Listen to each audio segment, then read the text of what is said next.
Welcome back to the Mastering Runeterra podcast with Jay and Bay, the number one source for competitive Legends of Runeterra news and information. If you're looking for the best decks to play right now, be sure to check us out on Twitter at Master Runeterra or in our Discord. And if you want to take the next step in leveling up your game, check out our Runeterra team on Patreon, where we do weekly learning calls and one-on-one coaching. Now strap in and grab yourself some Poro snacks, because we are about to start Mastering Runeterra. Welcome back to the Mastering Runeterra podcast with Jason and now Aikado, because Bay is in France, doing pretty good as of this recording. I saw he went 5-2 on day one, so go Bay. He's going to be playing in day 2 of the Flesh and Blood Pro Tour, and then immediately after the last round, starting seasonals, which is inspiring. Epic. It's definitely impressive. I heard that he's aiming for like 10-4 as like his final score to be able to qualify, so he's on track for that. But I mean, my man's is going to play like this long ass 2-day tournament and then immediately go into the tournament that I'm going to play. Like, I mean, it would be embarrassing if I lost to him or if he did better than me, right? You say that, but like at the same time, have you ever finished a tournament and then just been like, I want to go again? You immediately just wish that it was like round 1, like the next, like, I don't know, maybe not immediately, maybe not like, especially at the end of the day. Yeah, with like the old format where there was like a week between like seasonals and Top Cut. If I didn't make Top Cut, my immediate thought is, oh God, I wish I could run that back. I want to play right now. But there's not another tournament for like 2.5 weeks. It always was really frustrating. So maybe it's actually a buff. Maybe like if he does poorly in Flesh and Blood, that'll like energize him and he'll just go XO in seasonals.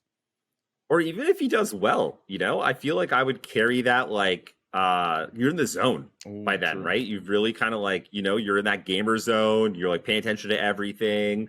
Also like kind of a nice switch up to switch games a little bit and be like, oh, hey, this is new and fresh and still competitive. Got those juices flowing. I can see it. Sleep deprivation might come into play at some point as he's going to start seasonals at like 6 p.m. So he'll end at like, I don't know, 2 a.m. or 3 a.m. after 2 days of gaming. That might wear on him, but hopefully, we'll find out. Hopefully we don't have any delays this time around, right? Because that might be a little bit crushing for him. Over. Yeah, he would not be making it out of that. All right, let's talk about seasonals. We got this has been an interesting season. Hey, like the last, what do we call it? The pre-patch time. Like I basically didn't play much at all. These are like we're talking pre-nerf buff patch. I know you were no fan of Kaisa then. Interested to hear what you think of Kaisa now. But this season's been really weird. It's it was a bit of a letdown for me because I made my first Top Cut. I'm in a good position to make a run for Worlds qualification, and I was like gonna hit this season hard, and then just like, I just couldn't do it. I couldn't do it. I think it's a combination of the season being a lot shorter. It's just like 6 weeks or something. Plus, like, 4 or like 4.5 of those weeks are literally just Kaisa is the tier 0 deck, and there's nothing else you should be playing right now. Kaisa is the best deck, and it's not even close. So I think it kind of took like the wins out of sails for a lot of people. I know that I probably played less Runeterra in the last month than I have in like a long time. But, I think that like since the balance change, I think Kaisa's like still really strong, but like it feels a bit more manageable. I'm not like losing on turn 5 anymore, so I'm just like a little bit less upset. Plus, I know going into seasonals, I can just banner every single round. So like I think mentally, I'm better losing against Kaisa because like, I just don't have to deal with her. It's gonna be okay. Yeah, I totally agree. Best of 3 is just better in every way. Yeah. So, yeah, I agree because Kaisa's still the best deck, and like by a pretty big margin. But it feels, like you say, more manageable. Like it's beatable. You can still beat it. It's interactable now. Like the whole just getting scout challenger immediately and just running your opponent over, like that just felt so bad. Whereas like now that's like not typically how the deck wins. Like it's pretty hard to get scout challenger onto your Kaisa now because people are like, ready for it and they can respond to the skin or whatever. Yeah, the second skin. Yeah, I think Kaisa by herself is like, she's good, but she's not like, she doesn't end the game on turn 5, like you're saying. Like, Kaisa's still really strong, but the deck wins a lot more right now through just abusing, admittedly, broken cards, but, a bit more fair, I think, in the Evolve units. Like, the 4-mana 6/6 Overwhelm, the Abomination card, even, like, the 2-mana 5/3 Spell Shield. I mean, a lot of times I just get beat down by this deck. Because it doesn't like need Kaisa. That said, so I think that like Kaisa is the best deck of the format. I think that Pirates is like right behind it because Pirates like has legs. This deck is real.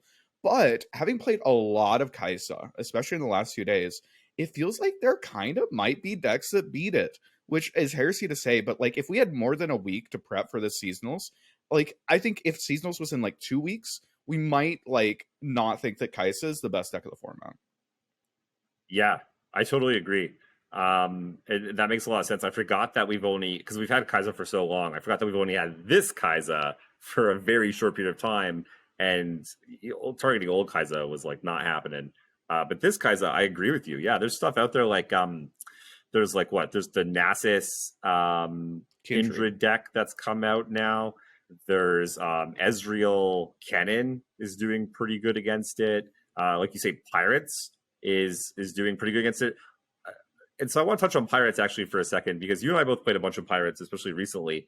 And I've even come to the point now where I think I'm going to be bringing it to seasonals, because like I've been beating a lot of the decks that are supposed to beat it, like Field of Rush, or I don't know, Aesol Zoe, or whatever these, different like failure kind of decks are, like still beating them. But I did lose to Mono Kaisa like 4 times in a row, because they just went like, they evolved on like turn 3 or turn 4 or something, and all their things were massive, and I just wasn't able to get enough chip damage through, and they were just able to outrace me. Whereas that's supposed to be kind of like the good matchup for Pirates, and I've definitely lost a lot playing Kaisa.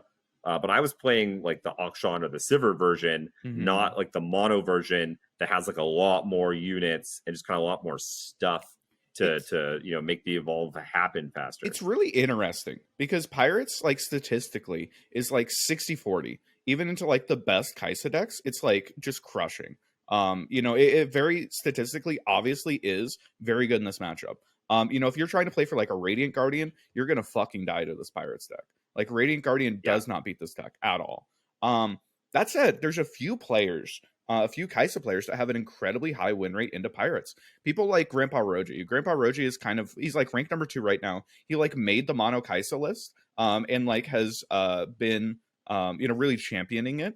And I think that he's played that matchup like 8 times this season, and he hasn't dropped it once. And this is against like good Pirates players, like 4LW and stuff, right? Like, I don't know if Mono Kaisa actually beats it or not. I know that Grandpa Roji's Mono Kaisa beats it. And that's pretty scary. That said, I think Pirates is just a strong enough deck that like it beats most things. Riptide Sermon is just an insane card. You're able to play so like insane for more like a value game plan. Like I like Pirates a lot. I don't know if I can bring Pirates because you're kind of putting yourself in like a ban or in a play against Kaisa situation. I don't want to play against Kaisa, but I think that the deck is really strong. So here's the thing. So I want to talk about the different Kaisa lists. So let's come back to that. But so in our group chat, Kever and a lot of people, the thinking is that if you bring Pirates, you want to target Kaisa. So then you have to leave Kaisa up, which is very dangerous. I think I'm gonna bring Pirates, and I'm just gonna ban Kaisa, because Pirates has been beating everything that's not Kaisa, actually. I've been beating basically everything that's not Kaisa pretty reliably. Even like the decks are supposed to be bad, like Field of Rush. I didn't mind Field of Rush at all. Darkness seemed fine. I'm trying to think if there's some other decks that sort of gave me trouble, but like I don't know, I could just beat like just about everything. I feel you. Pirates just like I've watched multiple Pirates like over and over and over, like outgrind stuff like Anivia and like Darkness, and like this shouldn't happen, but it's happening right now with this Pirates. And like this deck seems really nuts. And maybe so what you were saying about, like if you bring pirates, it feels like you should be targeting Kaisa. I think it's the same thing with like Ezreal Kennen.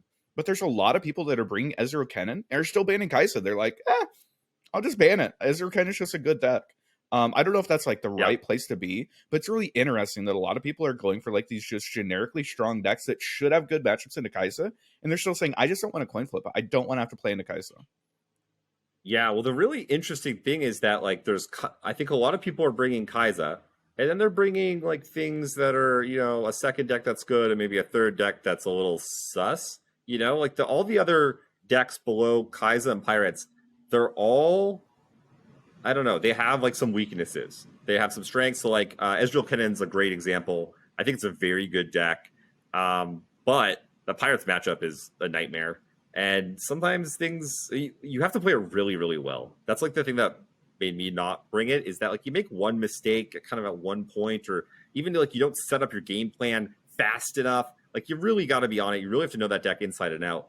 And even then, like it still has some issues. But there's a bunch of them, like TF Nami, all the rally decks, just everything that's there below. Darkness. They all sort of have these like different holes in them. Right? Where they're kind of strong against things and they have some weird fail rate. And so that's why I'm like, I think what I'm going to do is I think we're thinking about Pirates like old Pirates. We're thinking about it like an aggro deck that's kind of targeting something. And like we're talking about here, I think it's just a good deck. I think it's just another really good deck. So I'm going to go Kaisa. I'm going to go Pirates. And I don't know what my third deck's going to be. And then I'm just going to ban Kaisa or Pirates on my opponent's side of the board table. I think it's super just reasonable. Go after the other decks. Those seem like the strongest decks, and like if you're bringing both of them and then just like banning if your opponent brings them, I think it's super reasonable. Yeah. So we'll see. There's definitely like we'll see if the theory pans out. Because having a third deck also makes things a little tricky, but I do think they are just like kind of head and shoulders sort of more powerful. They are, however, both the decks that people will be gunning for sure, and be prepared for. So that's another big caveat. I think just to touch on Ezreal Kennen real quick, I think that this is probably like from a power level, probably like the strongest deck of the format. I think it might be from a power level stronger than Kaisa, but has like major consistency issues in my experience. I think that like 25% of your draws are literally unplayable. And like, most of your other draws, like you're still doing incredibly well, and like good players will still find wins with a lot of these, less than optimal hands. But like when you draw well, the deck's like unstoppable. I think that deck's really disgusting. I totally agree. I think it's very, very good as well. So the two of the decks I were playing were Heimer Jace and Poppy Tarek were in my lineup for GG Tour. Both those decks, like the matchup feels almost unwinnable. Yeah. I remember I was playing Heimer Jace against it, and like they didn't see a cannon until like turn 6 or something. They just did nothing the whole game, and they were able to and I got them to like 2 or something. Or 3. I got them to 3, and was trying to finish them off with some burn. I still had 20, and they just like comboed off. They just like went off super hard in the late game and just like outraced me. And I countered my last few pieces of burn, got me. I think a lot of the matchups are supposed to be good into it, like these low to the ground Demacia decks, like Scouts and even Poppy Tarek. Poppy Tarek is like 60-40 into Ezreal Kennen stats wise. But I watched it in the Master Runeterra tournament that I was casting. We watched that matchup like 4 times, and each time Ezreal Kennen went down to like 1 or 2 HP and then never took damage again. Kennen is just so good at locking down boards, and like Homecoming and Palm are incredibly strong cards that like, I don't know, that deck feels really good. Ezreal Kennen's scary. Yeah, one of the things I did realize, I think the best way to beat them is to just kind of ignore what they're doing. I used to try and like get the Kennen. I'd be like, okay, I got 2 removal spells. I'm gonna try and make the block, and then like go after it. And it's just like, it just doesn't matter. Even if 1, they have so many ways to protect, and 2, even if you do finally get it, it's like you've probably used a bunch of mana and a bunch of spells and your whole turn, and they're just like, oh cool, we'll just go like a little bit later in the game, and I'll just grab another Kennen, and like I have all this time now. So typically my plan now is just to like ignore Kennen. Basically, just try to go as wide, as fast as possible, and just push pressure on them so that they're forced to use their spells first, and then you can kind of maybe react to that, or you just swarm them and go around them. But if you try to like interact with them and stuff, like you just lose that battle every time. I agree. I think that's like how Kaisa can win the matchup. is you just look for an early evolve and you just like spam out evolve units, especially the spell shield one. Is just like really good in that matchup. And like playing for Kaisa, your Kaisa's like gonna get bounced or gonna get stunned multiple times, or she's gonna get formidable and Kennen like spells her and then suddenly she's useless. It's rough out there. So Exactly. like just trying to apply pressure and playing that mid range game plan is kind of your best bet. But yeah, it's rough. It's rough. Pirates. So Pirates is really good. I didn't talk about my lineup. My lineup's kind of like soft targeting Pirates, which might be crazy, but I'm bringing Kaisa. I haven't decided on which variant yet, but I'm bringing Kaisa. I'm bringing TF. Okay, let's talk about that Carries. real quick. Okay. Let's talk about Yeah, exactly. Yeah, so I was 100% on. I was on the 2 auction Sivir at the very beginning when that came out. I think one of my list loved it, was crushing with it, beat everything, and then. I don't know. Things have kind of changed since then, especially when now that I'm running. I thought Mono Kaisa was just kind of dumb. I was like, Auction's been great for me. Sivir's good once in a while. I saw some people running more Sivers, which I didn't love because I really wanted to be kind of lower to the ground, and Sivir was a little hit or miss. And now that I got my Pirates deck just destroyed by Mono Kaisa, I'm like, oh, I'm gonna go give that a look now. So yeah, I'm interested to hear your takes on them. Yeah, so I was on the Auction Kaisa list because that's what I had success with. And over 45 games, I had like a 78% win rate or something, right? Like absolutely crushing with it. Like this deck's insane. I'm looking at it, I'm like, oh, I can't want anything more from this deck. But then something changed and suddenly I started not winning with it. And like, I'm like, Auction's kind of fucking worthless. I hate drawing this card. I started looking at all these other options. I think that the Sivir one is like a little bit better into like Ezreal Kennen because like spell shields are good. Sure. But like I don't like the Sivir Kaisa interaction because Kaisa shoots a lot of the things that your units would be striking. So Sivir doesn't get level progress, and if you're on Sivir, you kind of have to be on Absolver, and it feels weird. But Mono Kaisa, it's the one that I don't like, but I think it might be the best one because you get to run like triple Cataclysm, you get to run like extra 1-drops, you get to evolve more consistently. Yes, I genuinely hate playing that version of the deck, but I think it might be the best version of the deck, and I think it might be the one that I end up landing on. Yeah, and thinking back to when I was doing a lot of laning early, I was getting some pretty natural evolve draws where I was evolving quite quickly, and then my A-bombs would come down and just always like mop up.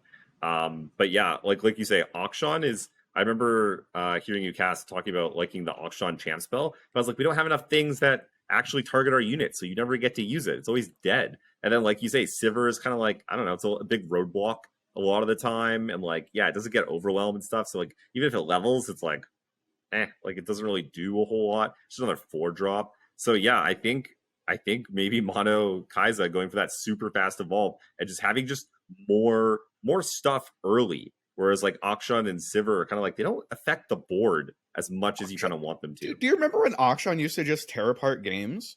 Maybe it's because we're not on Shapestone and like sharp sides and stuff, but like Auction nowadays, everything is 3 HP. I can never swing with this guy. Auction literally just never gets a swing in. He just like sits on board and like looks pretty. I'm happy to trade off Auction on 2 right now. I'm like, yes, please let me trade him off into anything because I fucking hate Auction.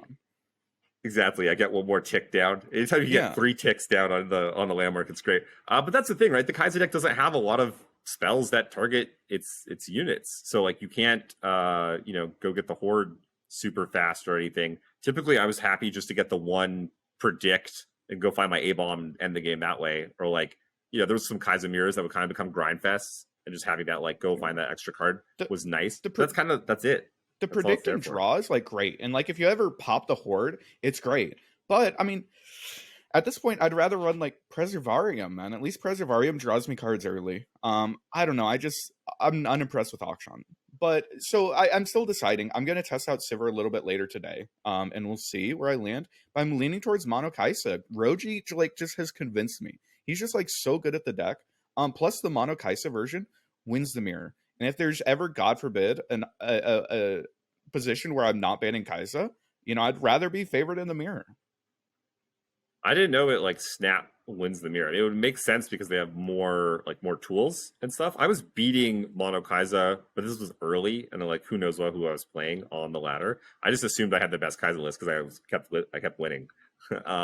But yeah, if Mono Kaisa is also good in the mirror, and I'm bringing pirates, where I'm like, maybe I want to leave Kaisa up, even though still I'm like, I don't really know. But that's yet even more reason, which I think, yeah, I'm also going to be looking heavy into Mono Kaisa. It's better into the mirror because it runs like the lurk 1-drop and stuff, and like the 3-mana barrier scout unit. So basically, it's almost always evolving on like turn 4. And a lot of times the way you win the mirror isn't through like Kaisa shenanigans, though that's really nice. It's through just like putting out really big efficient units and then holding up Cataclysm for the entire game. And then your opponent like can't develop into you. And that's just like, yeah. So I was running those units as well with my auction on Sivir. I think I might have cut my Cataclysms though. I think I cut my Cataclysms and then started doing a lot of losing right Cataclysm's after that. really, really strong in that deck. Which is like one of the reasons that Sivir like potentially is better, because like the auction version doesn't really want to run Cataclysm. But like with Sivir, at least, you have multiple targets for it. With Mono Kaisa, you have 6 copies of Kaisa, so like you're pretty happy to run Cataclysm. But yeah, no, there's a lot of targets though. Like even like I love hitting a scout. Just hit a scout out of nowhere, like do it on their turn or something. It could be a little bit awkward sometimes, but yeah. I love that you ever do the attack and then you play the scout and then you Cataclysm and do it again. You get the rally attack, yeah. Yeah, they get the rally attack. That's nice. Okay, so what else? What else you got in your lineup? You got Kaisa. My lineup, I'm like 90% on Kaisa. Second is TF Nami, because I think TF Nami is just incredibly strong right now, and it's like really good into pirates. And as long as you're banning Kaisa, I think I have gamed it like everything. Even its bad matchups, like statistically, I think I'm good enough at this deck that like I don't care about what the stats say. I think I can win this matchup. And then so that's really important though, because like your personal stats are what matters, right? Because like for instance, like you can play that deck really, really well, and so your stats are going to be X, and then there's everyone's stats together, and then there's, let's say, my stats, who I play the deck a lot less than you, that will be worse than probably both of those. So why would you look at my stats or collective me stats compared to just you stats? You're the one playing the deck, and like also, if it was reversed, why would I look at your stats? Because I'm not going to play the deck like you do, right? So your own personal stats are very important. I think people need to take that into consideration more when they're like making lineups or picking decks. I think when you're looking at stats, it's important to identify stats as being a good starting point. They can tell you a little bit, about like how a matchup maybe should go, or like push you in the right direction. And then your own personal stats after that are usually going to be more important. That said, if you go on a hot streak and you win a matchup like 5 times in a row and you're like, oh, this is free, don't get baited, because I know like Drizzoth is one of the best TF Nami players probably in the world. He made the deck, he's very good with it. He thought that like the Akshan Renekton deck, the Papercraft, if you remember that, he thought that was a favored matchup. That shit's fucking unplayable. That shit's not even close to playable for TF Nami. But he kept winning it, so he's like, oh, it's a good matchup, and he didn't do very well in seasonals. So like sometimes you have to be a little bit wary of it. Don't all in like on your own personal experience, but it's important to keep in mind, right? Stats, no matter what, never tell the whole picture. Here's another thing about that. Actually, real quick, the Chem, who just came in second at Seasonals, wrote a fantastic article called "How to Use Stats for Runeterra" over on masteringruneterra.com. Go check that out. It's a really good article. But so it's with your stats. So like, Drizzoth is probably playing what on ladder? And so when you're playing on ladder, you don't know who your opponent is, how good they are, or how good they are at playing that deck. They might have just picked it up. They might have just, that might be their first game ever with that deck. That's going to happen a lot of the time. And so understanding the information that's coming in is important. That's why like ladder stats are, like, oh, I beat it 4 times or 5 times, like we're talking about, much different than like, oh, hey, I was testing with Kever and Aikado, and like I was crushing them also while they were playing, TF Nami. Okay, well now it's a good matchup. So yeah, knowing the information that's coming along with those stats. There's a lot that goes ladder, into it. Yeah, ladder you should definitely take with a big grain of salt for sure. Which is one of the reasons I'm a little worried about pirates. Actually, it's because I've been beating people up on ladder, but I'm like, when people are coming ready, when they're not just kind of testing stuff out, when they know exactly what my list is. Maybe things change a little bit more. Yeah, pirates. So I feel pretty comfortable in Pirates. I keep coming back to it, but like my lineup is Kaisa, TF Nami, because I think TF Nami crushes Pirates. My third deck is Scouts. It's the perennial seasonals thing where like Scouts just comes back. Fucking Um, Scouts. and as long as you're banning Kaisa, I think Scouts is like really strong right now. It's beating Pirates. I stole Prodigy's list that he was playing, and it's running like Riptide Sermon. And like I think that this deck's really hot right now. It gives you like a little bit more legs. Inspiring Light's just like a broken card. It's the 2 mana +1/+1 to everything. I think that like Scouts is just like a hyper consistent deck that abuses a lot of greedy decks. And I really like Scouts. I've been a big Scouts fan for a while, but like I don't know, it's kind of the lineup I'm leaning towards right now. I don't know if I'm 100% gonna be on it, but I like it. I like it a lot. I've wanted to like Scouts so much for so long. I've always kind of been bad at playing it. That's been one problem. But the second thing, the issue I've had with Scouts is like consistency issues. I feel like it's really like some games you blow people out so ridiculous that you'll be like, how do I ever beat this deck? And then some games you're like, oh, did you forget to do things this game? You were supposed to do stuff, and then you just died. You played like a 2-drop and a 4-drop, and then you died. And so that's always been my kind of issue with it. Or you had a bunch of dudes, no spells, or a bunch of spells, no dudes. Or you had your champs at the wrong time. I tried one of his earlier versions, Prodigy, but it was the version that had like the 1-drop that makes a mana or whatever. Shell Shocker or whatever that. I'm on Shell Shocker right now. Yeah. Yeah. Oh, how many? 1? 2? I'm on 1 or 2. It just helps out your mana curve a little bit. I thought he went from 2 to 0. Oh, did he? From the last That's funny. list. I could be wrong though. I know that he was on 2, and I played like 1 game. I just crapped out a bunch of units, had no spells, and then just died. And was like, no, I'm good with this. This is not for me. Yeah, Scouts is a weird deck because I think that a lot of people view it as like this aggro curve out, and you just like beat down deck, and like that's just not how you can play the deck at all. The most important thing in Scouts is your board. You only care about your board. You cannot lose your board. Sometimes against Pirates, you don't trade down on turn 2. Like you hold on to your board because you're going to get better trades later. Because like without it, stuff like Inspiring Light is useless. Fortimacia is useless. Even like, Misfortune gets less value if you don't have like Challenger units. I was watching somebody play Scouts earlier today, and like it was against Pirates, and they had Fleet Feather Tracker on 1, and opponent had the 2/1 that pings the Nexus. And they traded off. I'm like, you have a Misfortune in hand. Why the fuck are you trading this off? You need to save board. This is how you win the game. I think it's not like as straightforward as it seems. But I love Scouts a lot. No, it's almost like a unit based combo deck. Yeah, it's like it's like you're playing like a bunch of units, but they synergize together to do very powerful things, like having a bunch on board when you Fortimacia, or flipping MF by using like Scouts. And yeah, you have to use them together like that. You're totally right. Trading them off is how you end up losing games. Figure out when. Sometimes you do have to trade your units off though. Figuring out when you can and what you can afford to is part of the game. That's part of like Prodigy made that list because he was like, I'm gonna be 6 wide, 5 wide on like turn 3, and then I'm gonna give my whole team +1/+1. And I think that strategy might be a little sus. I think you could just Scouts. I like the Riptide Sermons. That kind of like sounds just like Pirates is playing it now. It sounds like kind of just like a bit of an upgrade to the deck. Gives it like that, like a little bit more late game power. It's Riptide Sermon is such a broken card. Like we talked about forever, how like Tribeam was just like this insane card because it cleared a blocker and it developed a unit at the same time. Just like the tempo swing, the value tempo swing was so huge, and now like you just get to main deck Tribeam that you don't have to stack up. It top decked is great. And like it takes a lot of these matchups that otherwise would be a little bit hard, like Jace Heimer, like, oh, that's a scary matchup. Except they can never drop a champion, because if they drop a champion into a Riptide Sermon, you win the game instantly. Riptide Sermon's just like a disgusting card. It's honestly the reason I was considering playing Pirates. Like I really want to play Scouts, but like I also want to play Pirates. And the issue is that both of them run MF.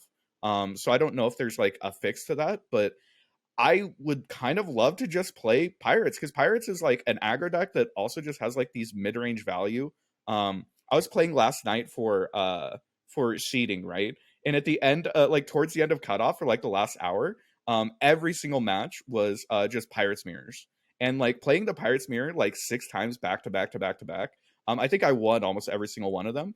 But more importantly, like I was like, this is just Tribe mirrors. Like it's just about tempo. I kind of love this. Can I just play Pirates mirrors all day tomorrow? So I don't know. I'm kind of on the fence. Pirates is like a really attractive deck right now.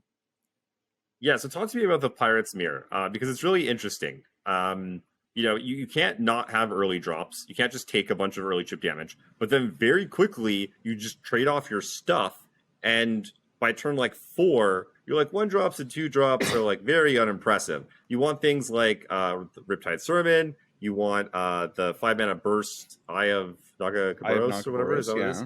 Yeah, where you make a dude, draw 2 cards. Burst speed is so absurd in the deck. Whenever you get to just like put out an extra attacker, hit them for extra damage, reload your hand, it becomes like this grind fest. But then also very quickly, if you're like getting too much card advantage and just drawing cards, your opponent could just throw axes and fervors at your face and like edge you out. So like, what is your strategy in the mirror? Because it kind of like ebbs and flows as the game goes on. Yeah, I think your big value cards are Make It Rain, Twisted Fate, and like Riptide Sermon, because these are the ones that are like clearing out your opponent's board, like multiple units at a time, or like gaining you a ton of tempo. I think that I want like a couple 1-drops early, because you can't fall behind. And a lot of times the way that you win this matchup is you get like a good Make It Rain off on like turn 2 or turn 3. You're slightly ahead on board, and then you just pass. And, you open attack, and maybe you just don't give your opponent a chance to develop, because the first person to commit their big card loses. It's just like Tribeam, where if you played that Tribeam mirror where like you guys after turn 4 just like pass back and forth for like 5 turns, and whoever had the unit on board just gets like open attack once per turn, because you're just like sitting there. The first person is Sermon. If you Sermon first and they Sermon your Sermon, oh my god, you lose the fucking game instantly. It's kind of really fun. It really is just like scratching that Tribeam pure tempo itch that I've been feeling for a long time, Yeah, it is really fun. And then you also get into like really interesting situations at the end with like fervors. Oh yeah. Where it's, you have to figure out who's going to fervor when, and, try to get them to commit.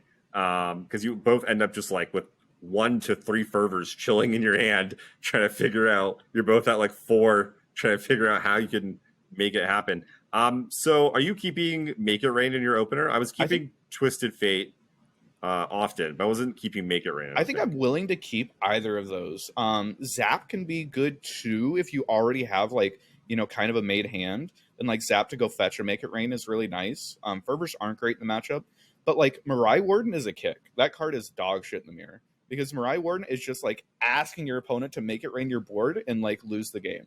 I'm just looking for like a couple early 1-drops. I'm holding TF basically always. I'm probably holding MF, because MF makes blocks like really hard. But like it's all about just you value for the first like 3 turns, and if you get like a tiny bit ahead on board, you just kind of open attack over and over and over and force your opponent to play the card first, because the moment they play the card, you win the game. It's great. I love it, actually.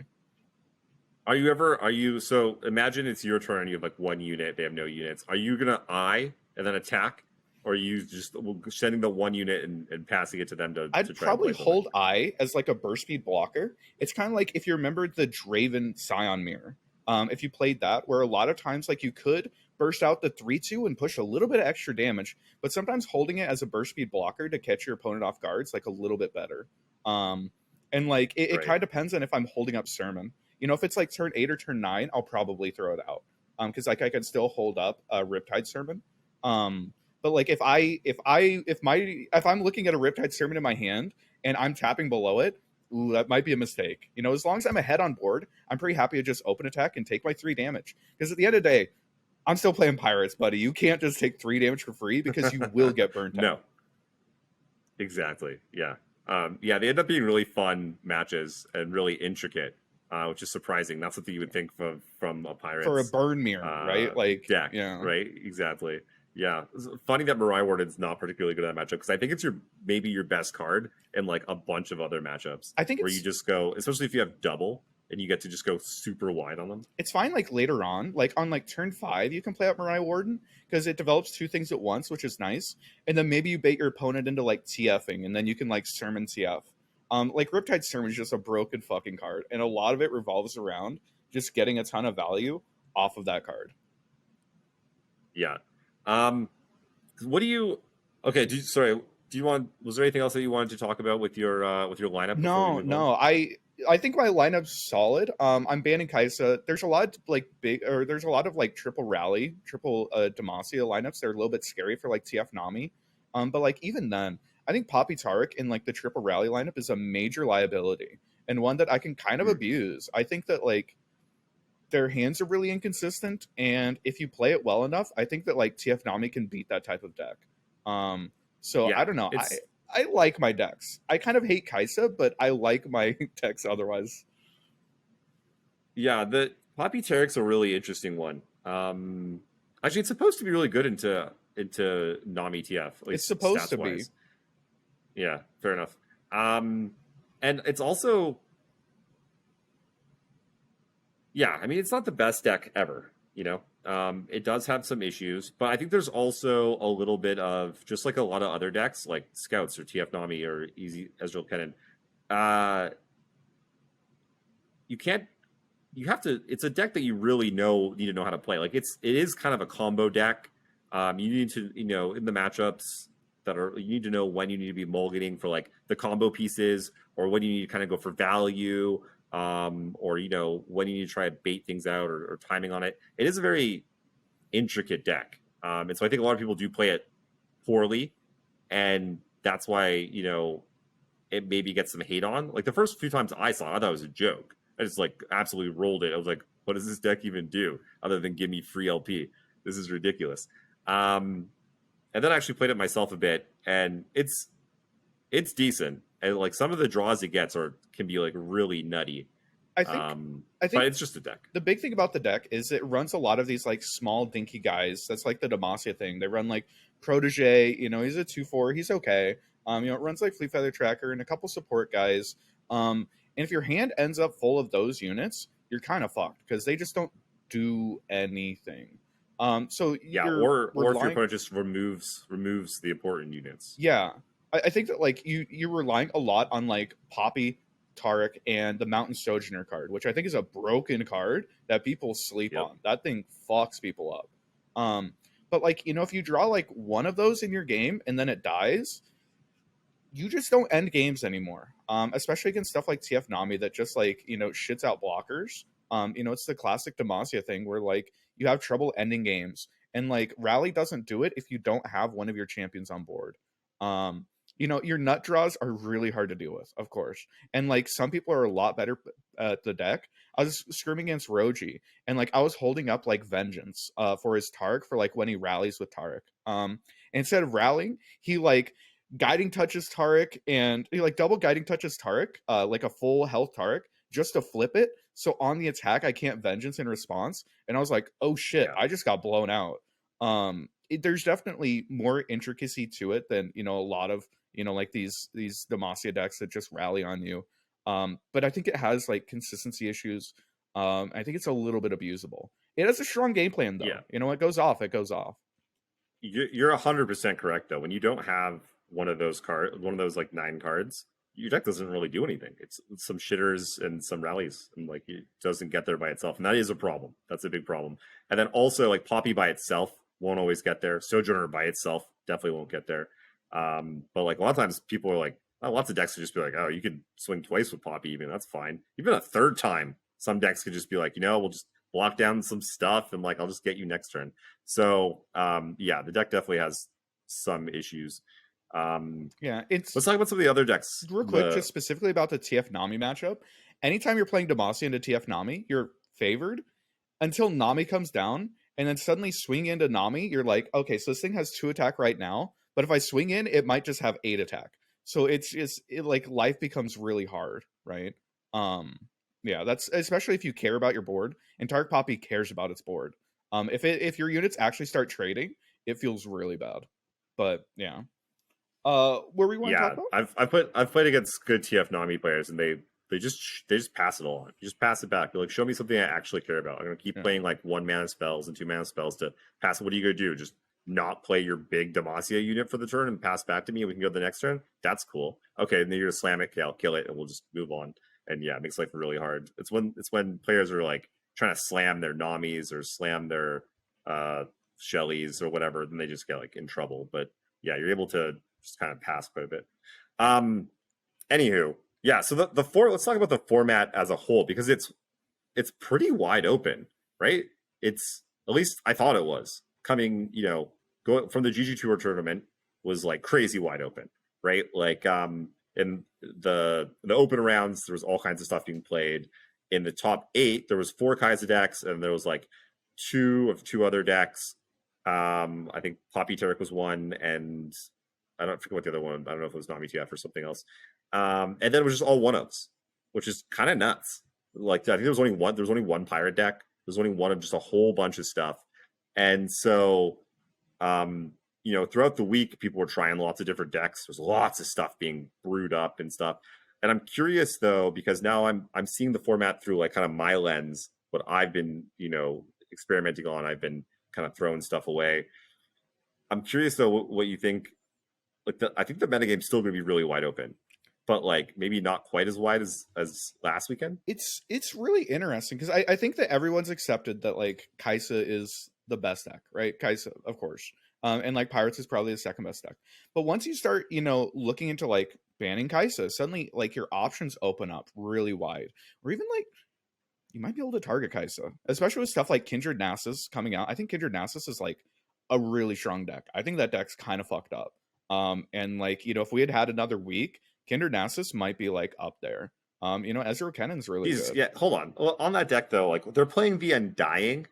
Is that what it is? So the 3 it drop? looks dumb as hell. It looks terrible. No, get out. No. I've played a lot of Kindred Nasus. I've played a lot and I've played against it a lot. So the big thing about the Undying is that like you run like triple hate spike. Hate spike is like insane. You run triple Rite of Calling. You run double Crumble. You run triple Glimpse. You're literally always using it.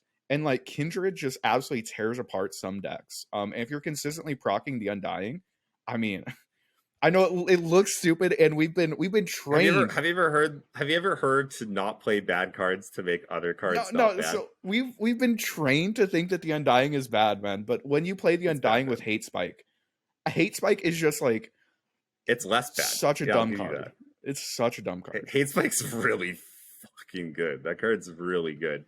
Last night, I think so. Here's one of the problems I have with that deck. Pirates rips it apart. Pirates like poops on that deck real hard. I guess you're banning Pirates if you're bringing that and going after Kaisa. Yeah, you have to ban That's Pirates probably because you're playing against Kaisa with that deck. You're like, I crush Kaisa.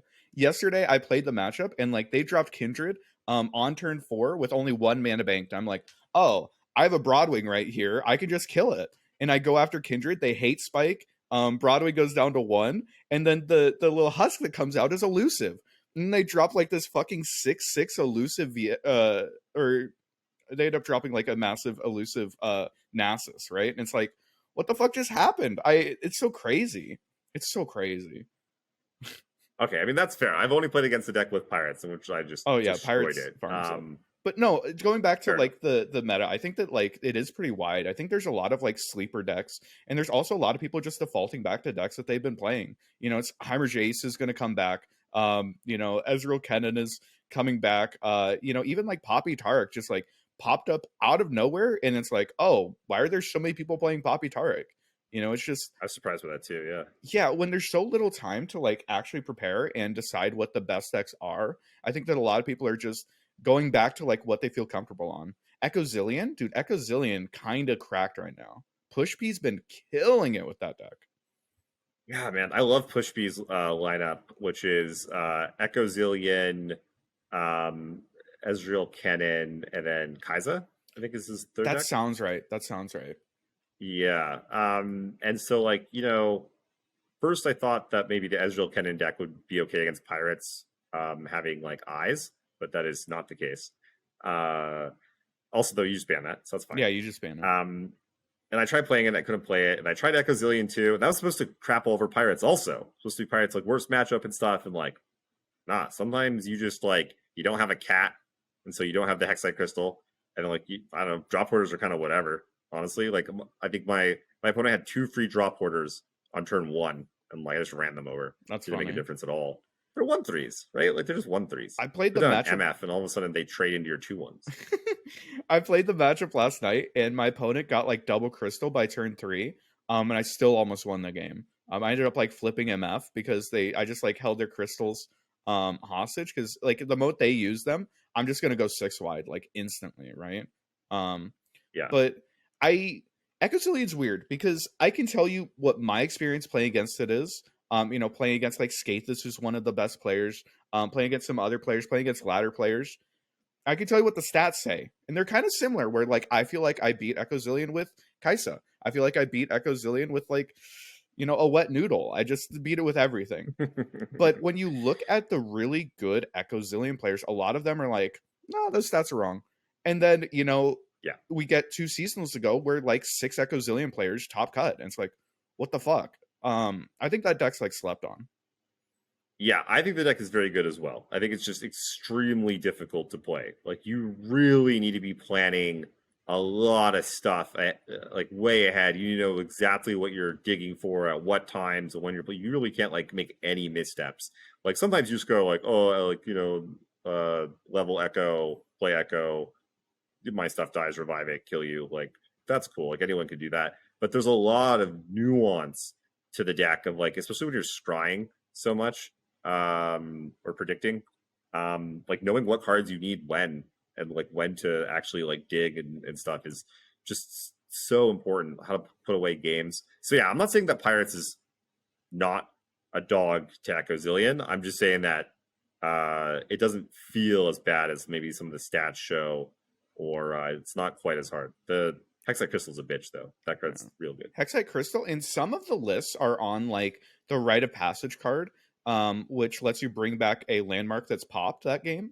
So like if they use that on a time bomb, like they can just destroy boards sometimes. I think that deck has legs. I think it's very difficult, but like the people who are good at it will do well with it. Specifically like Push B. And like Quicksand's really good against Kaisa. Like really good against Kaisa because Quicksand also removes the evolve buff. So like a full -4 on the flipped Kaisa puts her down to a 0/4. So like stuff like that, it has tools to deal with a lot of the meta decks. I don't know, it's definitely interesting. Yeah. Let's talk about okay, so one of the big question marks or boogeymen for me in the format is monkeys. This deck is like still hanging around. It was like one of my losses in the GG Tour tournament. My opponent had like pirates, monkeys, and I just banned pirates and tried to go against monkeys, and I just lost twice with Kaisa. And like I think that person ended up going 2-2. I was checking, and I don't know if any monkeys, maybe one monkey deck. Did any monkeys players make top 8? I don't think so. I don't think so. I think most people are off of monkeys. There's a couple people that are still sticking with it. So Infinipatrons is one of the first people who like popularized the first monkeys list. He's on to like an Elise version now, which is interesting. And he's having success on ladder with it. It's definitely an interesting deck. What I will say is that if the Kaisa's on Cataclysm, you don't beat Kaisa. You don't. Like, you think, oh, I'll play my 5 wide monkey board, and then they Cataclysm, and Kaisa guns down all your monkeys, and it's not actually a good matchup. And if people bring like anti-aggro, you're getting caught in the crossfire. Anything that runs whale is like just really beating you up. That said, sometimes you just nut draw, and like this deck like just blows people out. Powder Pandemonium pushes just insane damage. I've watched Darkness players lose to monkeys, which is wild. Darkness is a deck that I feel like is strong. I feel like a lot of people are high on it, but also I watch it just lose to shit, man. I don't know. Darkness is weird. Yeah, it's had that problem for forever. Do you remember? I think it was us that was casting together when one of my lost that game when he was playing Darkness. Oh, into Yordle and Arms? Against the Yordle and Arms. Oh, yeah. Like the almost seemingly unlosable game where like your lone arms had like no board, no hand, and he had like a Senna and like 2 or 3 cards in hand. And still just like his opponent just went like runner.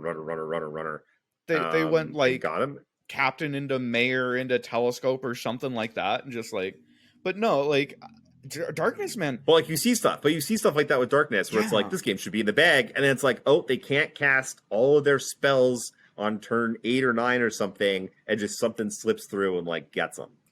You see that happen a lot. I was screaming last night, TF Nami into darkness, and like the darkness player had killed all 3 of my Namis and had killed a Shelly, and like, you know, we're going down to it, and you know, there's like 10 cards in each of our decks, and I'm behind on board, and I'm like, oh shit, I'm fucked. And then they just, you know, maybe you spend mana just in the wrong play once. I think that the trigger was they darkness face for like 11 damage and put me down to like 4, and they tapped out, and suddenly I'm like, oh, you know, I played double Shelly, and then I just kill them on open. The deck is very hard. It's very unforgiving. And like sometimes you just don't get there, right? Yeah. See, I like my decks to be super forgiving. I like my decks to be like, you fucked up turn 1, you fucked up turn 2, you fucked up turn 3 and 4, and then still on 5v1, Kaisa up top. Yeah. That's the kind of deck I want. Where it just doesn't matter how bad I play, I can't possibly lose this game because my deck is so forgiving. Not a deck where it's like you played beautifully, just absolutely beautifully, but you drew runner 9 drops for 3 turns in a row, and like now you lose or something ridiculous, you know. Anyways, all the darkness haters out there, though, I love darkness. I love it as a deck. These are just the reasons I'm not bringing it. Me personally, I'm sure some people will have success with it. Oh, for sure, right? A lot of these decks that like, you know, I think Ezreal Kennen's really inconsistent. Ezreal Kennen is going to put like 6 people in a top cut. I think Echo Zillion's like not that great. There's going to be like 2 or 3 people who top cut with Echo Zillion. You know, a lot of these decks, if there's anything, Monkeys, there's probably going to be a Monkeys player in top cut. There's probably going to be at least one, you know? So, yeah, okay, so the reason I bring up Monkeys is because, like, I feel like, is that the quintessential burn or aggro deck now? Because Pirates is getting lumped together with, like, Kaisa and stuff. But, like, a lot of these decks we're talking about are, like, not very good against burn decks, right? Like, I don't know, like Ezreal Kennen, the Demacia decks, even, like, Kaisa, a lot of the like the weird decks like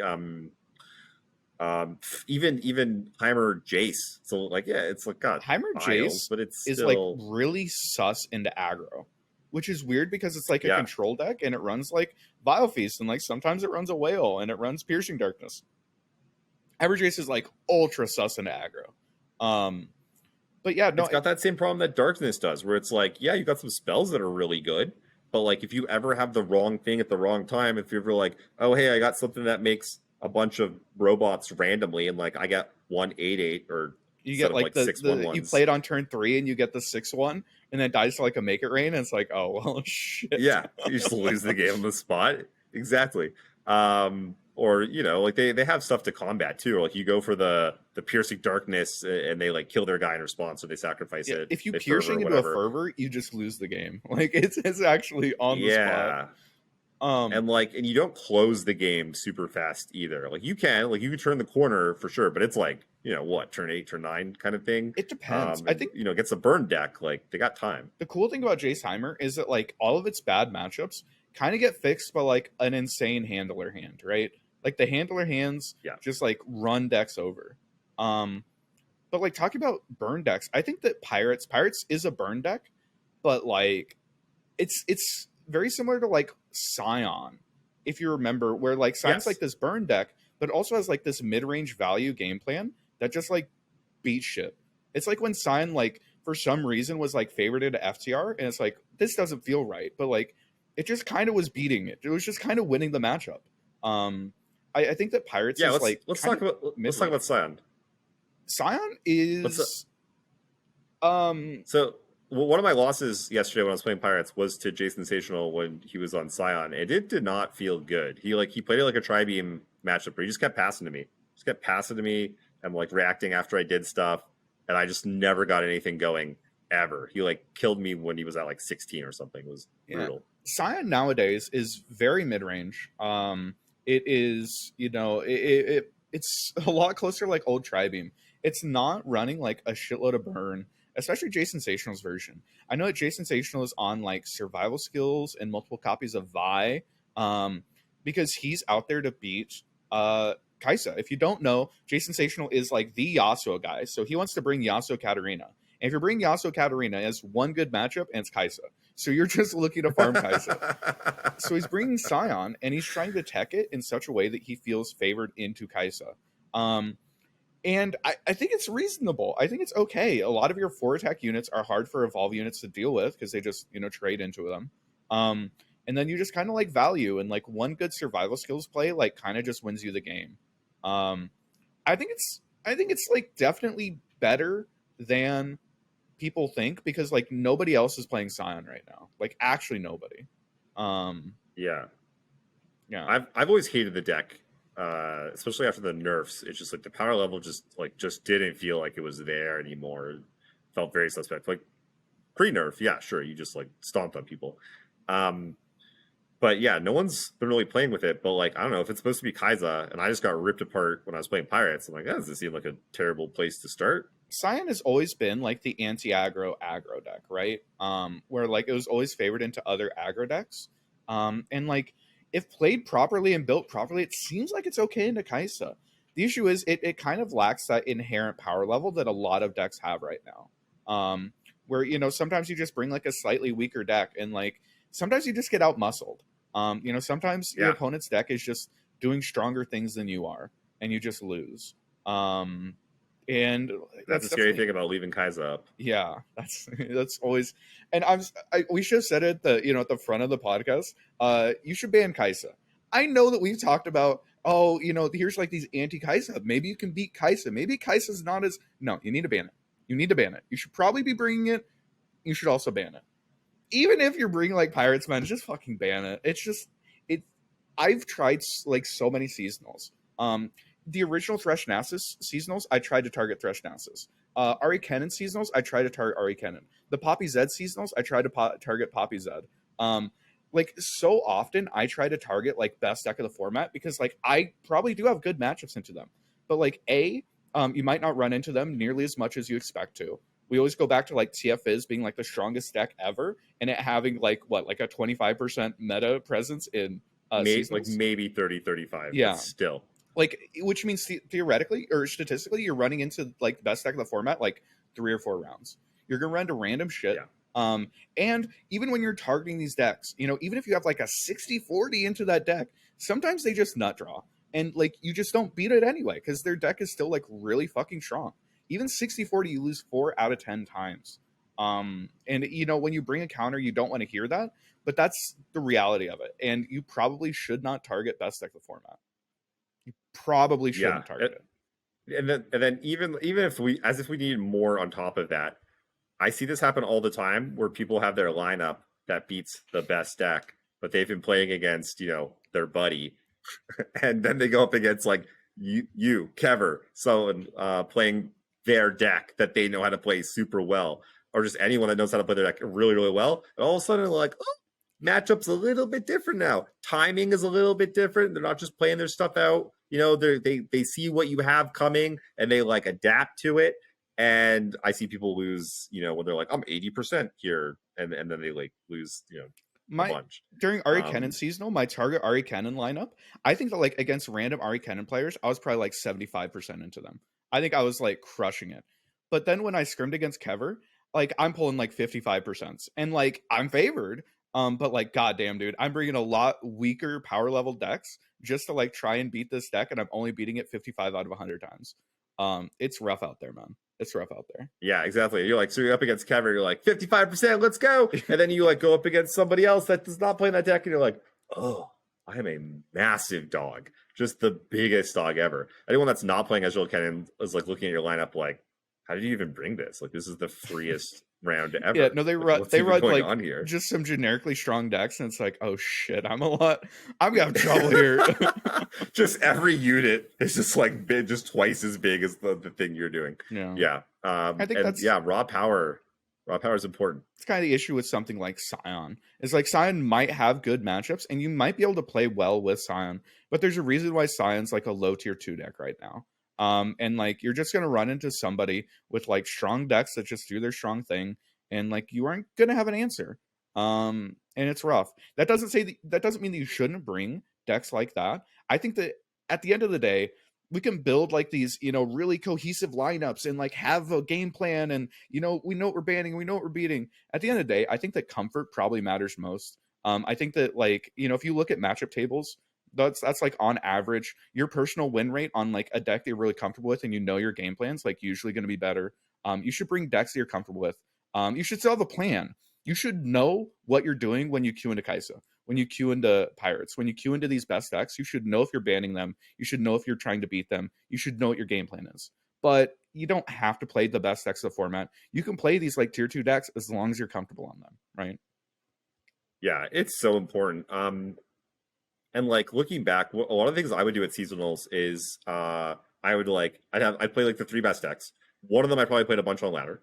One of them I probably played a little bit on ladder. And then one of them I probably played like about 0 games on ladder, like 10 or something max. And then I would come to seasonals, and sure enough, I'd be like, okay, what exactly am I banning here? Because like things are kind of mixed up now. It's not exactly what I was expecting. And then I'll be playing, that deck number 3 against a lot of like, I'll maybe kind of know what to do against the top 3 decks. But then all the other like 20 decks that are showing up, I'm like, okay, what's important? What actually matters? How do I, this is like a counterspell heavy deck or something. Like, what am I supposed to do here? What's actually like, what's my game plan? And that is not where you want to be. Whereas comparatively last season, when I went 7-2, I played 3 tier 2 decks. But I knew how to play them very well. I played all 3 of them on the ladder a bunch. I had like 70-ish% win rates, 60 to 70 with all of them. I knew what their strengths were. I knew what their weaknesses were. I knew exactly what I wanted to ban the whole time. Throughout the entire tournament, there was a handful of situations where I didn't know exactly what to do. Like maybe 5, compared to when I brought decks I didn't really know how to play, and every single priority that was mine during most of the games, I didn't know what to do, and I was kind of just feeling it out. And you're inevitably going to make a bunch of mistakes, and that's not a path to winning. So definitely go with what's working for you. Try to play the most powerful decks you know how to play really well. Yeah. And don't just pick stuff up. Don't just pick. There's nothing worse than like you've played like 10 games on a deck and you're like, oh, this seems pretty straightforward. And then you get into like round 3 of a 9-round Swiss and you're like, I fucking hate this deck. I hate this deck and I never want to play it. I hope my opponent bans it every round because I never want to play this deck. There's nothing worse than that. Been there. Me too. 100%. And a bunch of times even I was like, man, I would have done really well if I didn't bring this one deck. These other 2 decks smashed. Why do I have this one deck in my lineup? That's another thing. You do the stats afterwards, and you're like, oh, I was like 7-1 with this deck. Oh, I was like 5-2 with this deck. Oh, I was 3-8 with this deck. Fuck me, dude. Yeah, exactly. So definitely lean into comfort, and it's going to be wild. I'm curious, what percentage of players do you think bring Kaisa? What percentage of players do you think bring Pirates? How high are we going to get here? I mean, I think that like max, I don't know, maybe like 25-30% for Kaisa, probably like 15% for Pirates. I think Pirates is like an incredibly popular deck right now, but a lot of people just kind of don't bring these aggro decks to seasonals. They just don't, right? Like they just kind of come off of them. I would never have brought it until yesterday when I was just smashing people. To be fair, again, people on the ladder who are, maybe trying stuff out, their third deck for, so who knows? But the obvious power of the deck was very blatant to me. And then also I didn't have a lot of better options. That was the other thing, was that like I was going to default back to my old lineup, which, has some issues. Like Heimer Jace and Poppy Tarek are both decks that I didn't like where the meta was headed, with things like, Ezreal Kennen becoming much more popular, even with Pirates becoming much more popular. And so, I could play the deck okay. The deck's powerful enough. It's also like maybe my only chance to try something like this. It's kind of like one of those like, kind of like just put your balls on the table sort of moments, just like see what happens.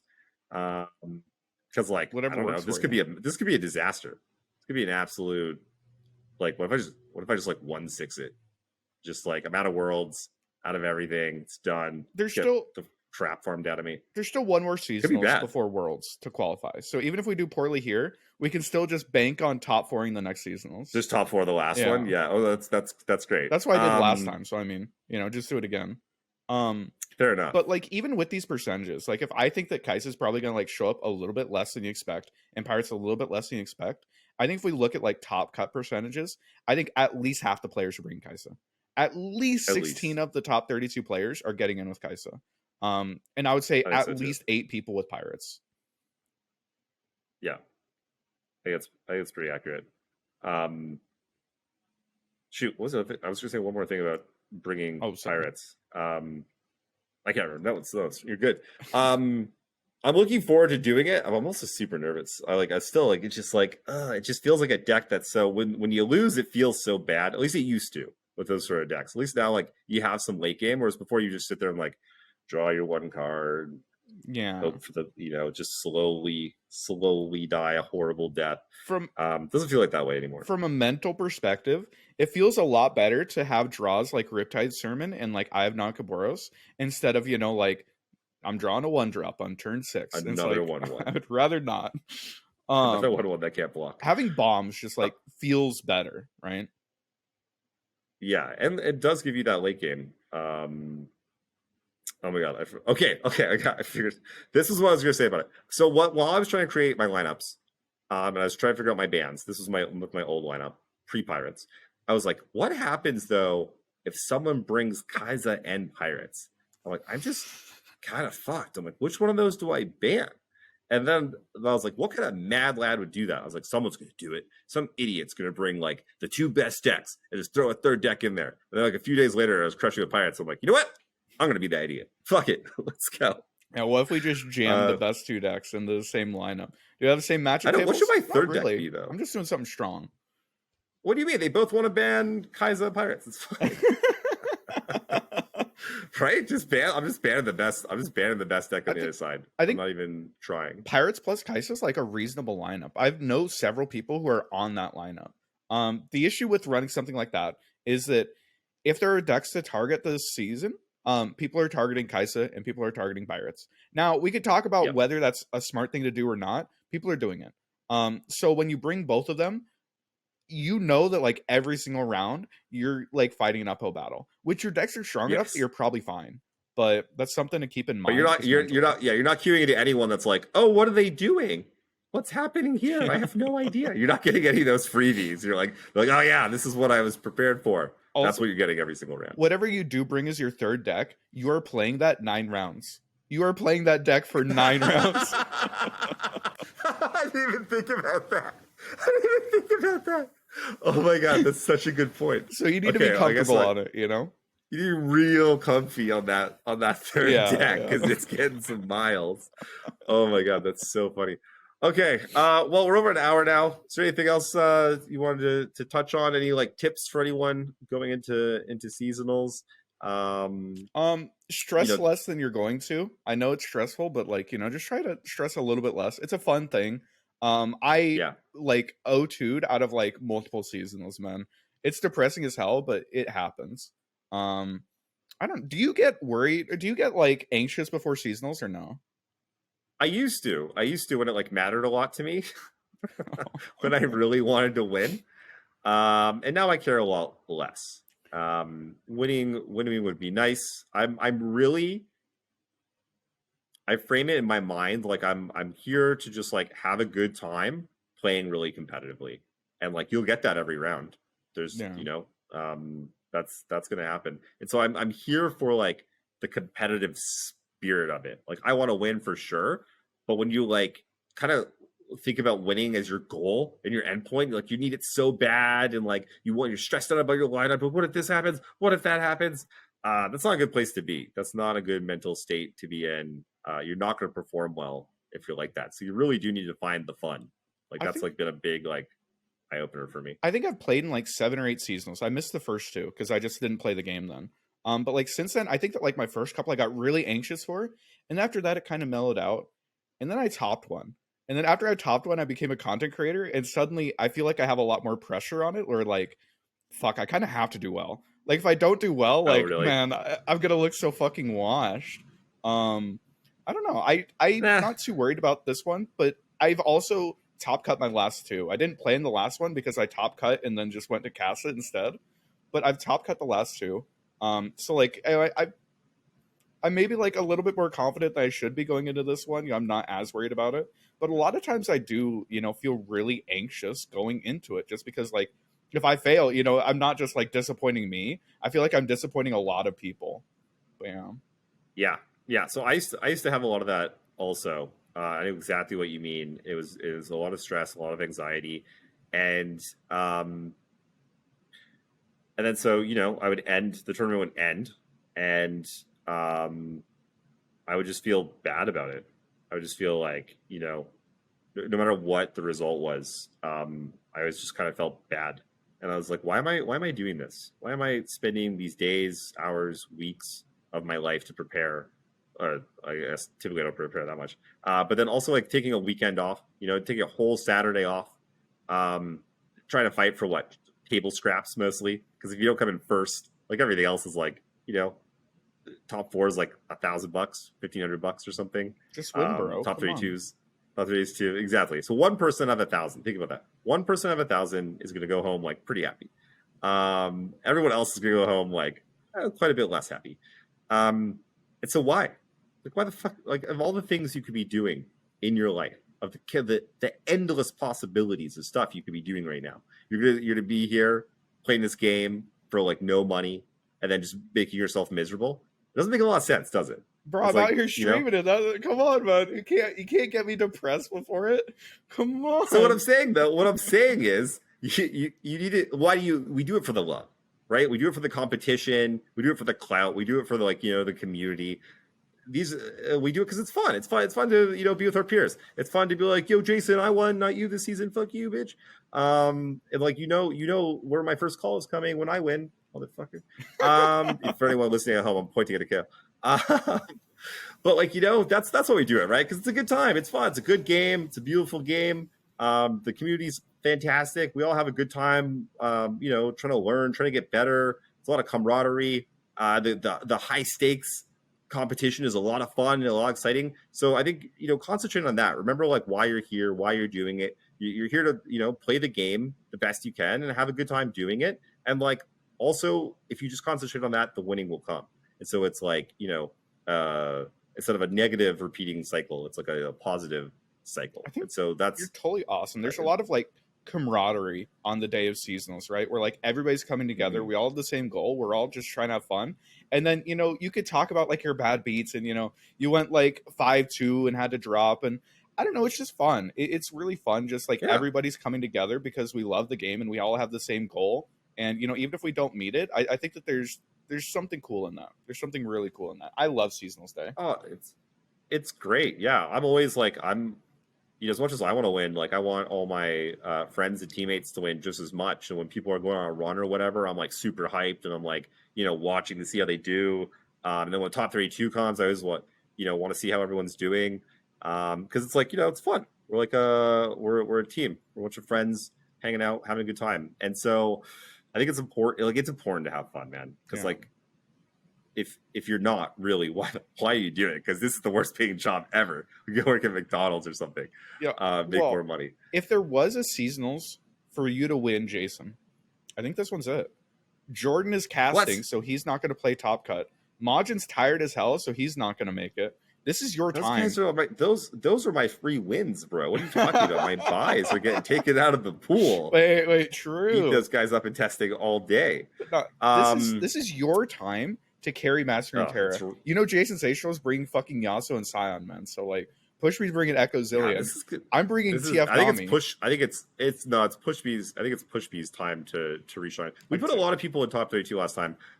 You and I didn't quite make tiebreakers. I don't think this time. So it's rough out there. A harder time. Maybe we can. It's real rough out there. Didn't you make it in at like fucking rank 120 last season or some shit? No, I was 70. Weren't you like rank? I'm pretty sure you were like rank 120. Rank 70. Okay, whatever you say. Wink, wink.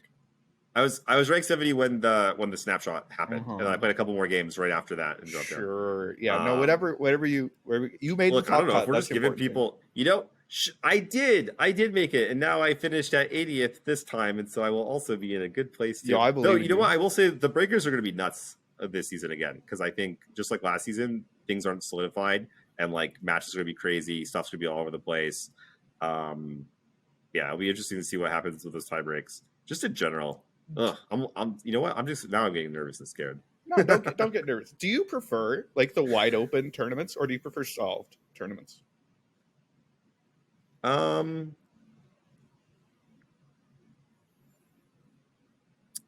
think wide open. Yeah. I would prefer to have seasonals like we did, like 10 days after a patch, than like a month after a patch. It's funny. Just, you know what, though? I think it's just because it's more fun. Probably not because I will perform better or have better results, just because I enjoy it more. I think I prefer like a more solved, just because I like knowing, like having confidence in my deck and having confidence in like, the format and like what's happening. Like right now, I'm scared about Kaisa, man. I Kaisa's starting to lose to some shit, man. I don't know if I want to bring it or not. And I think that like with 2 more weeks, I would know if I want to bring Kaisa. Yeah, so see, I kind of like that though. I like that, like it evens the playing field a little bit, because like I don't have a lot of time to play. Most seasonals I go in, like I said, with like 0 games played on a lot of my decks, and I can't be the only one who doesn't have time to just grind the game all the time and like put 100 games on all of their decks and figure out the format and their bans and stuff. And so I like it when we're all kind of like, on an even playing field, so to speak. Oh, it's understandable. I was just wondering. Yeah. Anything else you wanted to go over? All right. Okay, yeah, real quick, just healthy body, healthy mind kind of thing when you're going into it. It's a fucking marathon. It's an absolute marathon. Get a bunch of sleep. It's so important. Get a bunch of sleep. Play at least 1 game before the tournament starts on the ladder to get your brain going again. Eat something healthy. Get up and stretch and stuff. Like all this stuff's like really important. And if you Focus is really important. I've seen. If you don't want to sleep, I'll probably be streaming for the next like 12 hours. And towards the end, we're gonna watch like the first 3 rounds of Apex. So if you don't want to sleep, you're a mad lad. Yeah. All right. That's it for us. We'll see you guys again next week with some seasonals results and some new cards, which I'm excited to. This stuff looks correct. Should be fun. Save it for next week. All right. Later, everybody. Peace.